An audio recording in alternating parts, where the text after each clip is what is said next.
ছোট করে বলে দেব ভাই আমার জায়গার নাম হলো মালয়েশিয়া। মালয়েশিয়ার প্রেসিডেন্টের নাম কি জানা আছে? খুব বিখ্যাত ব্যক্তি, বলেন। আচ্ছা জানা নাই, খোঁজ খবর রাখতে হবে। মুসলমানের ছেলে এখন শুধু ফ্রি ফায়ার খেলে, জানবে কি করে? তাই তো নাকি? হাতে বড় বড় অ্যান্ড্রয়েড মোবাইল, সারা বিশ্বের তথ্য আছে, ও শুধু ফ্রি ফায়ার খেলে যাচ্ছে, গান শুনে যাচ্ছে। খবর রাখো, খবর জানো, তথ্য জানো, কোথায় কি ঘটছে লক্ষ্য রাখো। মোবাইল কিনেছো, এতগুলো অ্যান্ড্রয়েড মোবাইল, মোবাইলের হক আছে, হক পূরণ করো। রাস্তায় চললে রাস্তার হক আছে, হক নাই? রাস্তার হক কি নবী শিখিয়েছেন? কি হক? রাস্তায় কষ্টদায়ক বস্তু থাকলে সাইড করে সরিয়ে দাও, রাস্তার হক আছে না? রাস্তায় চললে তুমি কোনো ইমানদারকে দেখতে পেলে সালাম দেবে, আসসালামু আলাইকুম, এটা ভাইয়ের হক। রাস্তায় চললে কেউ বিপদে পড়লে পাশে দাঁড়াবে, এটা রাস্তার হক। মোবাইল কিনেছে, মোবাইলের হক আছে, যদি কিয়াস করে দেখা হয় মোবাইলের হক আছে। মোবাইলে ভালো আছে, মন্দ আছে, মন্দটাকে ত্যাগ করে ভালোটাকে গ্রহণ করবে, এটা হক। মোবাইলে বিভিন্ন রকম খবর আসে, মোবাইলের মাধ্যমে ইন্টারন্যাশনাল ভাবে, আন্তর্জাতিক ভাবে, সামাজিক যোগাযোগের মাধ্যমে মানুষের কাছে বার্তা দেওয়া যায়। তুমি ভালো বার্তা দেবে, খারাপ বার্তার বিরোধিতা করবে, গণতান্ত্রিক উপায়ে সাংবিধানিক পদ্ধতিতে খারাপ জিনিসের বিরোধিতা করবে, ভালো জিনিসকে সাপোর্ট করবে, এটা মোবাইলের হক। মোবাইল ব্যবহার করছো, মোবাইলটাকে কাজে লাগানো হচ্ছে না। বন্ধুরা আমার, তরুণ যুবকেরা আমার, হে আমার মুরব্বিয়ানেরা, হে তরুণেরা, শুনে রেখে জিন্দাবাদ। জায়গার নাম হলো মালয়েশিয়া। এই মালয়েশিয়া যিনি প্রেসিডেন্ট, তার নাম হলো জনাব মাহাথির মোহাম্মদ। তিনি ভাই আমার, হে তরুণ যুবকেরা, কিছু কম বেশি প্রায় 3 দশক ধরে তিনি প্রেসিডেন্ট আছে বাবা। 3 দশক ধরে তিনি প্রেসিডেন্ট আছেন, মালয়েশিয়ার প্রধানমন্ত্রী হয়ে আছেন। মানুষ তাকে এত সাপোর্ট করে, এত ভালোবাসে, তিনি প্রেসিডেন্টের পদ ছাড়তে চাইলে লোকে তাকে ছাড়তে দেয় না। হে তরুণ যুবকেরা, হে আমার মুরব্বিয়ানেরা, কয়েক বছর আগে তার হার্ট অ্যাটাক করেছিল। হার্টে ভাই আমার, হার্টেতে ব্লাড গিয়ে ভাই আমার দোস্ত আমার, ভাই আমার নিউরো আটারি জাম হয়ে গিয়েছিল। হে তরুণ যুবকেরা, হার্টের রিং পড়াতে হবে। মালয়েশিয়ার প্রেসিডেন্টকে বলা হলো, আমার দেশে এখনো সে পরিকাঠামো তৈরি হয়নি, আপনাকে সিঙ্গাপুরে যেতে হবে। সিঙ্গাপুরে গিয়ে আপনাকে হার্টের অপারেশন রিং পড়িয়ে আসতে হবে। সেই সময় মালয়েশিয়ার প্রধানমন্ত্রী বলেছিল, না, আমি প্রেসিডেন্ট বলে আমি বিদেশে গিয়ে ট্রিটমেন্ট করে আসবো, আর আমার দেশের সাধারণ মানুষের যদি এই রোগটাই হয়, এই অসুখটাই হয়, হার্ট অ্যাটাক যদি করে, সে বিদেশে যেতে পারবে না। না না না, এটা গাদ্দারি হয়ে যাবে, আমি রাসূলের শিষ্য, আমি এটা করতে পারবো না। কি করতে হবে তাহলে বলো? প্রেসিডেন্ট বলেন, আমার দেশের স্বাস্থ্য পরিষেবাকে উন্নত করতে হবে, হাসপাতালকে উন্নত ডেভেলপ করতে হবে, আরো বিভিন্ন ঔষধপত্র গবেষণাকে বাড়াতে হবে। তাতে যতদিন আল্লাহ আমাকে বাঁচাবে আমি বেঁচে থাকবো। যতদিন পর্যন্ত আমার দেশে অপারেশনের ব্যবস্থা না হয়, ততদিন আমি বিদেশে গিয়ে অপারেশন হব না। লোকে বলে, দেখো কেমন বোকা প্রেসিডেন্ট, মরে যাবে তবে অন্য দেশে যাবে না। তিনি বলেন, দেখো যা খুশি বলো, আমি বিশ্ব নবীর শিষ্য, এটা কি তোমরা জানো না? এ তরুণ যুবকেরা, 2 বছর সময় লেগে গিয়েছিল অপারেশন করার জন্য, পরিকাঠামো তৈরি করতে, ডাক্তার, ঔষধপত্র, মেডিসিন, যন্ত্রপাতি এসব তৈরি করতে, জোগাড় করতে 2 বছর সময় লেগে গিয়েছিল। সেই 2 বছর বাইরে না গিয়ে হার্টের ওই অবস্থা নেই, 3 দিন মালয়েশিয়ার প্রধানমন্ত্রী ছিলেন। লোকে বলে বোকা প্রেসিডেন্ট। বন্ধুরা আমার, তরুণ যুবকেরা আমার, এরা কেমন নবীকে মেনেছে, এরা কেমন নবীর শিষ্য হয়েছে। আমি 50 বছর আগের কথা বলছি না, আজকের আধুনিক যুগের 2 প্রেসিডেন্টের কথা আপনাকে শোনালাম। হে তরুণ যুবকেরা, হে আমার মুরব্বিয়ানেরা, আর একটা মনে পড়ে গেছে, এর আগে বলেছি, আবার মনে করিয়ে দিচ্ছি শোনেন। আপনার নাম শুনেছেন মোহাম্মদ আলী কেলে, কেসিয়াস কেলে যাকে বলা হয়, ইন্টারন্যাশনাল খ্যাতি সম্পন্ন বক্সার। 12 বছর বয়সে তার সাইকেল চুরি হয়েছিল। তিনি কুপায় আমার থানায় গিয়ে কমপ্লেন করেছিলেন। থানার বড়বাবু বলেছিলেন, হে কেসিয়াস কেলে, তুমি এক কাজ করো, তুমি বক্সার হয়ে যাও, বক্সার হয়ে গিয়ে নিজের চোরকে খুঁজে শাস্তি দাও। সেই সময় প্রতিজ্ঞা করেছিলেন, ঠিকই তো, আমি আজ থেকে প্রতিজ্ঞা করলাম, আমি বক্সিং করব, আমি বক্সার হয়ে যাব। হে তরুণ যুবকেরা, শুনে রেখে দিন, জেনে রেখে দিন, 3 বার বিশ্ব হেভিওয়েট চ্যাম্পিয়ন ছিলেন কেসিয়াস কেলে। পরবর্তীকালে তার চেহারাটা ছিল কালো, সেই কৃষ্ণাঙ্গ চেহারার মানুষ, আফ্রিকার চেহারা, আফ্রিকান চেহারার মানুষ। হে তরুণ যুবকেরা, সাদা চামড়ার মানুষগুলো তার খেলা দেখতে চায়, জীবন মরণ বাজি রেখে তার লড়াইটা দেখতে চায়, কিন্তু তার কালো চেহারাটাকে তারা ঘৃণা করে। বড় কষ্ট পেলেন তিনি। এক সময় বিশ্বনবীর জীবনী পড়তে পড়তে থাকতে না পেরে বিশ্বনবীর শিষ্য হয়ে মোহাম্মদ আলী কেলে হয়ে যায়। সেই মোহাম্মদ আলী কেলে জীবনে যত আয় করেছে, এইরকম মাদ্রাসা, মসজিদ, দ্বীনের কাজে, মানুষের সেবায়, মানুষের উপকারে তিনি তার সব অর্থ ত্যাগ করে দিয়েছেন। মোহাম্মদ আলী কেলে কন্যা বলেন, বড় মেয়ে বলেন, আমার পিতা যদি একজন বক্সার না হতেন, তাহলে আমার পিতাকে দেখে আমি যা বুঝেছি তিনি একজন ইমাম সাহেব হয়ে যেতেন। হে তরুণ যুবকেরা, হে আমার মুরব্বিয়ানেরা, কেসিয়াস কেলে জীবনে কখনো সিগারেট খান না, কিন্তু দেশলাই তার পকেটে থাকে। আমি বলেছিলাম এর আগে, আপনারা কেউ শুনেছেন কিনা জানি না, কেন থাকে জানেন? তিনি তো সিগারেট খান নেই, দেশলাই কেন পকেটে? আরো মনে আছে? বলবেন? মনে নাই? কারণ শোনেননি, বলো বলো, দেখছেন? তাহলে যেটা বলছি সেটাই তো আপনাদের শোনা নাই দেখছি, অথচ আপনারা সারা জীবন শুনছেন। আচ্ছা, বাচ্চারা নাই কেন আজকে মজলিসে? বাচ্চারা তো দেখতে পাচ্ছেন, রাত বেশি হয়ে চলে গেছে নাকি? হ্যাঁ, বাচ্চারা শেষ পর্যন্ত থাকে। বাচ্চাদেরকে একটু ট্রেনিং দেবে, তবে ওই বাপটা, আপনি মারা যাওয়ার পর ওই বাচ্চাটা কবরের ধারে গিয়ে আল্লাহর কাছে কাঁদবে। যদি এরকম মজলিসে নিয়ে এসে বসান, জুম্মার দিনে জুম্মার নামাজে গিয়ে শেষ কাতারে বসিয়ে দেন, তবে ওই বাচ্চাটা বড় হয়ে বাপের জন্য কাঁদবে, আল্লাহর কাছে দোয়া চাইবে, নাহলে বাপের কবরের ধার দিয়ে সিগারেটের ধোঁয়া মেরে বেরিয়ে যাবে। বন্ধুরা আমার, তরুণ যুবকেরা আমার, কষ্ট হয়ে যাচ্ছে, রাত বেশি হয়ে যাচ্ছে, বেশি বকা হয়ে যাচ্ছে, বকাটা বেশি হয়ে যাচ্ছে, বুঝতে পারছি। এই জন্য আপনারা চুপ করে আছেন যে হুজুর বেশি বকে ফেলতে মনে হচ্ছে। না না, বেশি বলবো না, শেষ করে দেবো। বন্ধুরা আমার, খুব সংক্ষেপ ছোট্ট করে, মোহাম্মদ আলী কেলে, মোহাম্মদ আলী কেলে, তাকে জিজ্ঞাসা করা হলো, স্যার আপনি জীবনে কখনো সিগারেট বিড়ি খান না, পকেটে দেশলাই কেন নিয়ে বলে? বন্ধুরা আমার, তরুণ যুবকেরা আমার, হে আমার মুরব্বিয়ানেরা, হে তরুণেরা, শুনে রেখে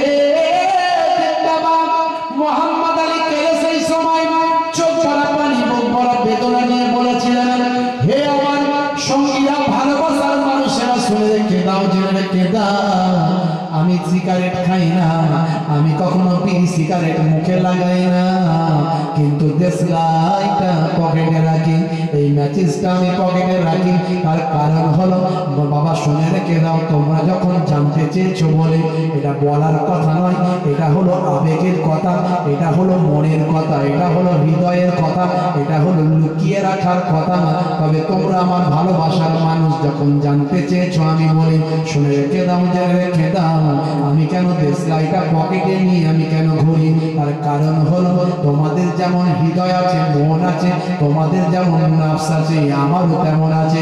তোমাদের নাফস, তোমাদের হৃদয়, তোমাদের মন তোমাদের মাঝে মাঝে গুনার দিকে ধাবিত করতে চাই। আমারও নাফস, আমারও হৃদয়, আমারও মন মাঝে মাঝে আমাকে গুনার দিকে ধাবিত করতে চাই। হে দুনিয়ার মানুষ, শুনে দাও, জেনে রেখে দাও, আমি মোহাম্মদ আলী কেলে সেই সময় আমার পকেট থেকে দেশলাইটা বের করি, দেশলাইটা বের করে হাতের তালুতে রাখি, কিন্তু রাখতে পারি না, সহ্য করতে পারি না, তখন ফেলে দিতে বাধ্য হই। তখন আমি নিজেকে বলি, হে মোহাম্মদ আলী কেলে, তুমি একটা সামান্য দেশলাইয়ের কাঠির আগুন নিজের হাতের তালুতে রাখতে পারো না, তুমি কেমন করে অন্যায় অপরাধ পাপ কাজ করে জাহান্নামের আগুনটা সহ্য করবে? দেখেছেন মুসলমান এখনো মুসলমান নামাজ পড়লো না, এখনো মুসলমান রাসূলের সুন্নাত মানলো না। হে যুবক, হে যুবক, তোমার সামনে কত মানুষ মারা গেল, তুমি কি একবারও মৃত্যুর কথা ভাবলে না? হে যুবক, হে যুবক, তুমি নিজে হাতে কত মানুষের দাফন কাফন করলে যুবক? কত মানুষ ডুবে মারা গেল, পুড়ে মারা গেল, রাস্তায় পিষ্ট হয়ে মারা গেল, অ্যাক্সিডেন্টে মারা গেল যুবক। কত মানুষের জানা যায় তুমি শরীক হলে রে যুবক, তুমি কি করে ভুলে গেলে? হে যুবক, তুমি নামাজ কেমন করে ছেড়ে দিলে? হে যুবক, রাসূলের সুন্নাত কেমন করে তুমি ভুলে গেলে? রাসূলের তরিকা কেমন করে ভুলে গেলে? যে নবী বলেছিলেন যে আমার সুন্নতকে ভালোবাসলো সে আমি নবীকে ভালোবাসলো, যে আমি নবীকে ভালোবাসলো সে আমার সঙ্গী জান্নাতি হয়ে গেল।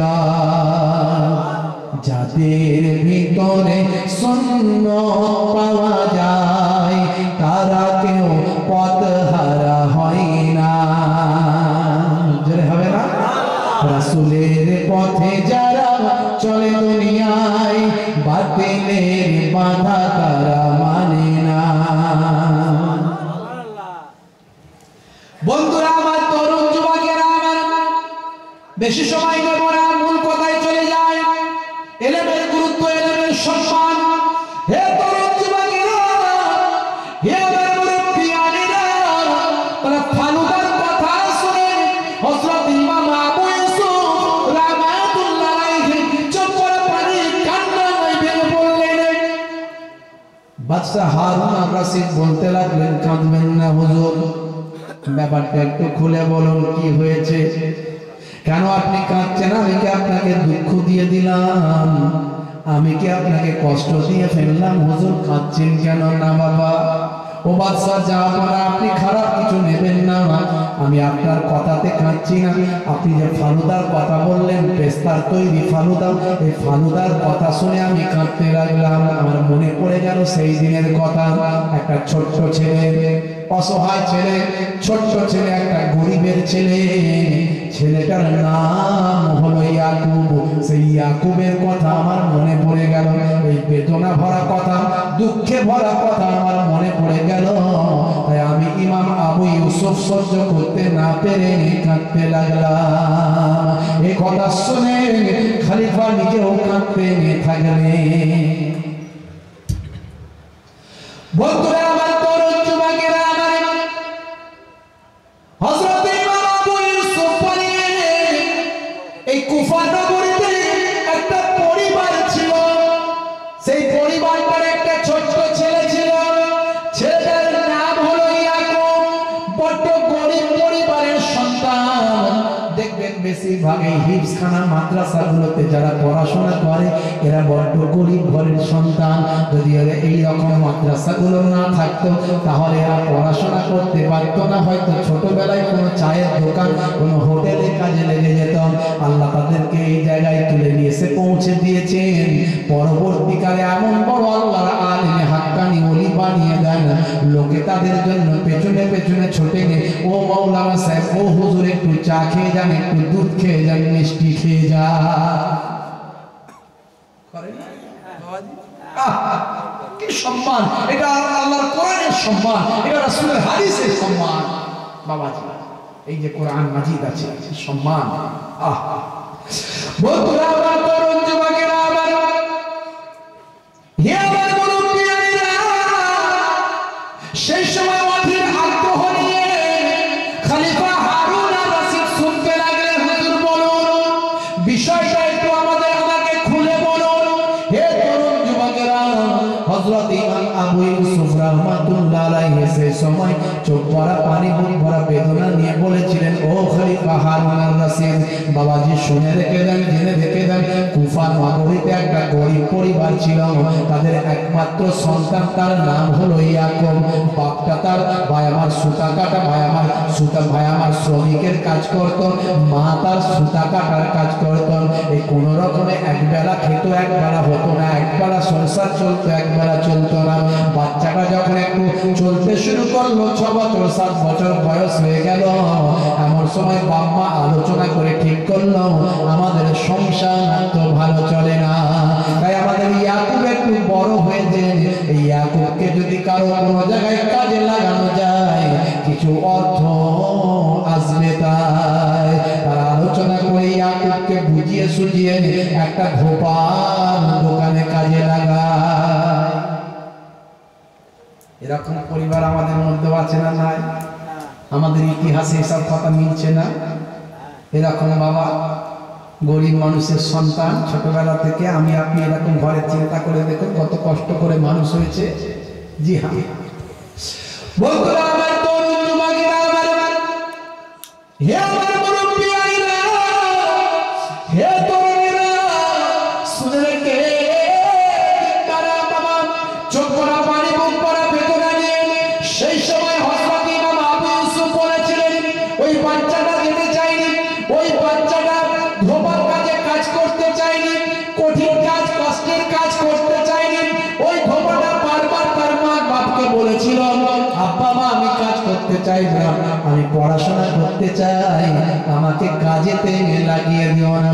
কিন্তু নিরুপায় হয়ে বাবা মা একবেলা খায় একবেলা খায় না, পিতা মাতা বড় কষ্ট করে দিন চালায়, তাই আমার বুঝিয়ে সুঝিয়ে বাচ্চাটাকে ধোপার বাড়িতে কাজে লাগিয়ে দেয়। হে তরুণ যুবকেরা শুনে রেখে দিন বাবা, জেনে রেখে দেন, এইভাবে দেখতে দেখতে দেখতে দেখতে দেখতে দেখতে সকালবেলা গা হাত পরিষ্কার করিয়ে, মাথাটা পরিষ্কার করিয়ে, চুলটা আঁচড়ে দিয়ে কাজেতে মা পাঠিয়ে দেয়। বাপ হলো শ্রমিক, মা হলো সুতো কাটার কাজ করেন, প্রতিদিন সন্তানকে ধোপার বাড়ির দিকে পাঠিয়ে দেয়, কিন্তু এই সন্তানটা ধোপার বাড়িতে যায় না। কোথায় যায় ওই সন্তান? কোথায় যায়? ধোপার বাড়ির দিকে যাবার পথে এরকম একটা মাদ্রাসা পড়ে ভাই, ওই মাদ্রাসার সামনে দিয়ে যখন যায় বাচ্চারা সেই মাদ্রাসায় পড়াশোনা করে। এই ধোপার বাড়িতে যেতে যাওয়া এই একবার সেখানে দাঁড়িয়ে যায়, বাচ্চাদের সঙ্গে কথা বলে, গল্প করে, মাদ্রাসার দিকে উঁকি মারতে থাকে। মাদ্রাসার দিকে একদিন উঁকি মেরেছে, মাদ্রাসার দিকে একদিন তাকিয়ে আছে, হতাশার মধ্যে তাকিয়েছে। এমন সময় মাদ্রাসার প্রধান উস্তাদ তার চোখে পড়ে গিয়েছে, বাবা ছেলে কে তুমি? এদিকে এসো বাবা, এদিকে এসো, এদিকে এসো বাবা, এদিকে এসো। ডেকে নিয়ে এসে বসিয়ে দিয়েছে, সব কথা শুনে নিয়েছে। বাবা ছেলে, আজ থেকে তোমাকে আর ওই ধোপার দোকানে যেতে হবে না, প্রতিদিন আসবে আমার কাছে পড়বে, পড়াশোনা হয়ে গেলে বিকালবেলা বাড়ি ফিরবে। জোরে হবে না? আরেকটু জোরে হবে না? 1 মাস হয়ে গিয়েছে, 1 মাস ছেলে কাজে গিয়েছে, এ কথা মনে করে বাপ্পায়ের বুকটা একটু আনন্দে ভরে দিয়েছে। এ মাসে নিশ্চয় ধোপা কিছু পয়সা দেবে, আমার সন্তানের জন্য কিছু পয়সা দেবে, ওই পয়সাটা আমরা ভালো কাজে লাগাবো, আমার সন্তানের ভালো খাবার কিনে দেব, আমার সন্তানের ভালো পোশাক পরিয়ে দেব। হে তরুণ যুবকেরা, সন্তানকে বলছে, ইয়াকুব রে, তোর মালিক তোকে কিছু পয়সা দেয়নি? বলে না। তোর মালিক কেন তোকে পয়সা দেয়নি? বলে না। সন্তান কিছু খুলে বলছে না, ভয় পাচ্ছে।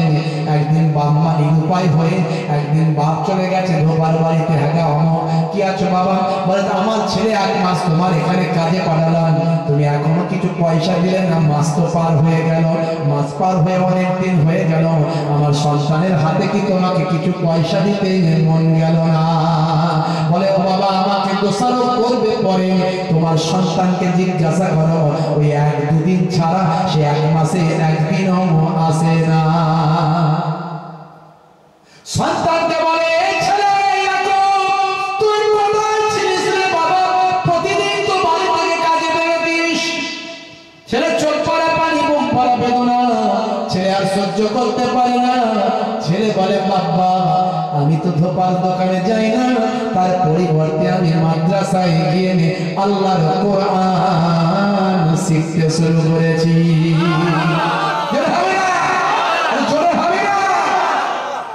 বন্ধুরা আমার, তরুণ যুবকেরা আমার, পিতা গেল সংসার চলে না, আর তুই মাদ্রাসায় পড়াশোনা করতে গেছিস। দুই এক খাদিয়ে তোর মাদ্রাসার মৌলানার সঙ্গে আমি কথা বলবো, দেখি কত বড় মৌলানা হয়েছে। সে আমার ইতিহাস না জেনে, আমার ঘরের খবর না রেখে, আমার সন্তানের ইনকামে ব্যাঘাত হানে, আমার সন্তানের ইনকাম করতে না দিয়ে তাকে পড়াতে লাগে। রাগান্বিত হয়ে চলে গেলেন মাদ্রাসায়। মাদ্রাসার প্রধান ওস্তাদ বড় মৌলানা, তাকে গিয়ে বাধ্য হয়ে সালাম দিলেন। যত একটা রেওয়াজ, সালাম দিয়ে বলে মৌলানা সাহেব কিছু মনে করবেন না, একটা কথা জানতে চাই। ও বড় মৌলানা সাহেব কিছু মনে করবেন না, একটা কথা বলতে চাই। আপনি আমার সন্তানটাকে একটা মাস ধরে আটকে রেখেছেন, আর আমাদের এক বেলা সংসার চলে, এক বেলা চলে না। আমার সন্তানটাকে কাজে পাঠিয়েছিলাম, আপনি একবারও খোঁজ খবর নিলেন না। এমন সময় মাদ্রাসার প্রধান ওস্তাদ বলে, হে ইয়াকুবের আব্বা একটু বসে পড়ুন, রাগান্বিত হবেন না বাবা, এখানে বসে পড়ুন। আমি আপনাকে কথাটা বুঝিয়ে বলি বাবা। ইয়াকুবের আব্বা, ও ইয়াকুবের আব্বা শুনে রেখে দেন, আপনার দুঃখ জ্বালা যন্ত্রণা কষ্টের কথা আমি সব বুঝেছি, আমি সব শুনেছি, আমি সব জেনেছি। জানার পর আপনার সন্তানকে কাজে যেতে, কাজে না পাঠিয়ে তাকে আল্লাহর কোরআন শিখাতে শুরু করেছি। তার কারণ হলো, হে ইয়াকুবের আব্বা শুনে রেখে দেন, আপনার সন্তান সাধারণ খাবার খেতে চায় না, আপনার সন্তান পেস্তার তৈরি ফালুদা খেতে চায়।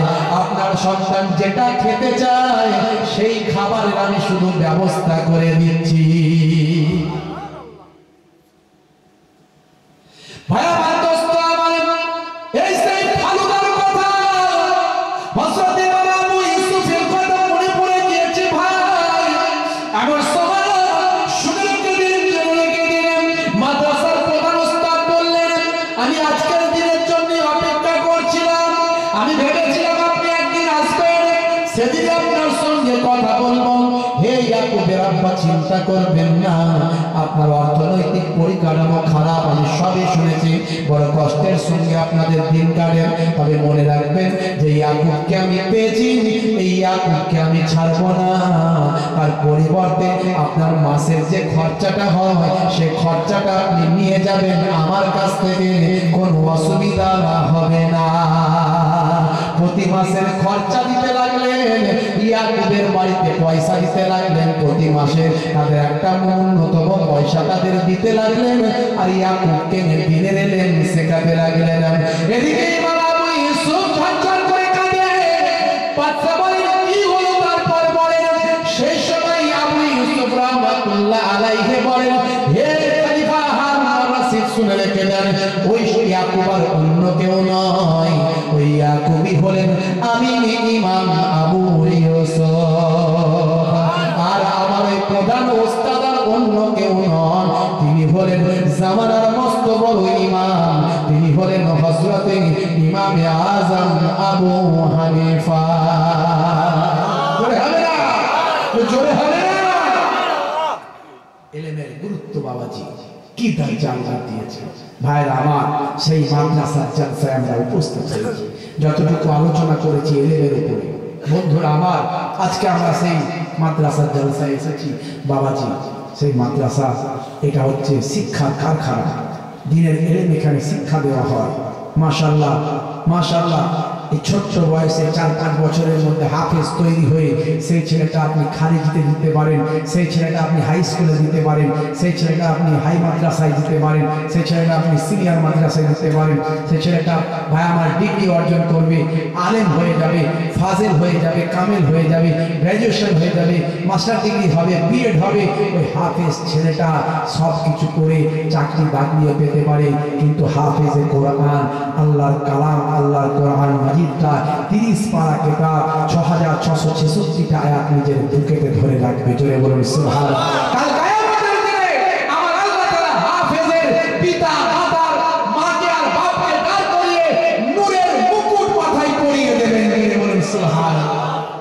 বন্ধুরা আমার, তরুণ যুবকেরা আমার, মুরব্বিয়ানেরা আমার, এই আল্লাহর কোরআন এখানে তেলাওয়াত হচ্ছে।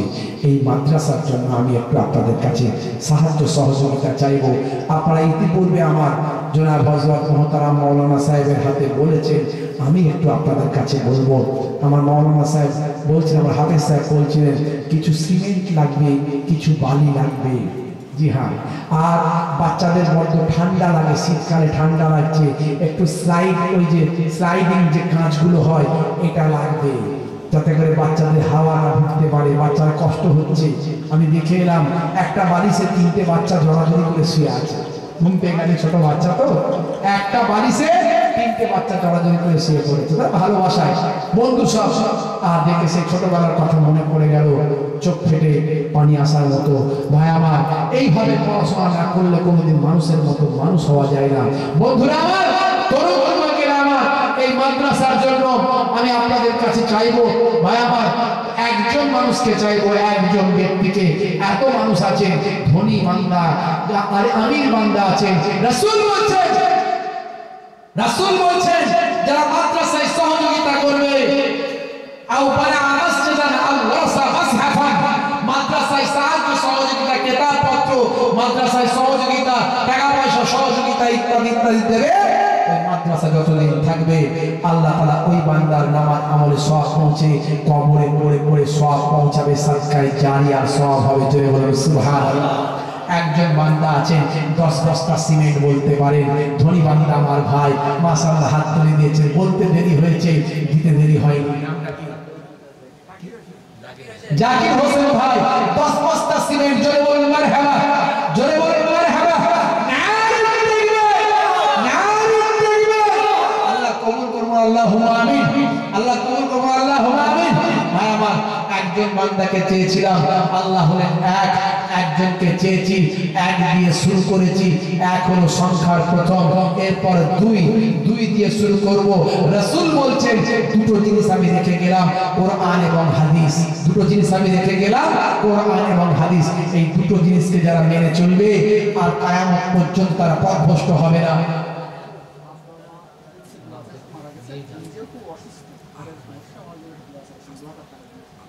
क्या अपना मिले के ओ কি নাম সেন্টার আচ্ছা দোয়া করে। আচ্ছা কি ওই জেদিটার নাম কি? আমরা গোপন রেখেছি। আচ্ছা আমরা গোপন রেখেছে, ওনার জন্য খাস দোয়া চাইবো। উনি 2000 টাকা নগদ দিয়ে পাঠিয়ে দিলেন। আল্লাহুম্মা আমিন, জাল্লাহু আমিন, নারে তাকবীর। দোয়া চাই, আল্লাহুম্মা আমিন।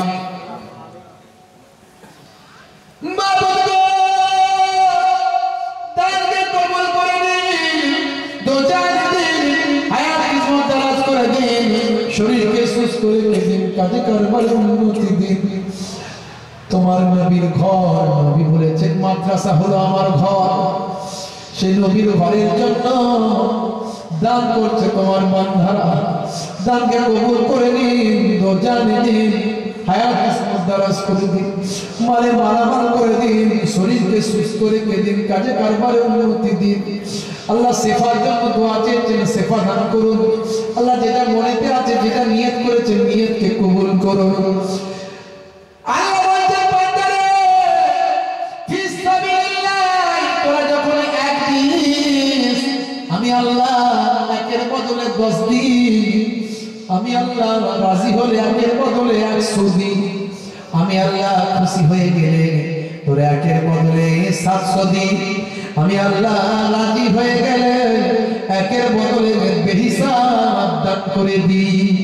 ওরে বান্দারে, কৃপণতা করবি না,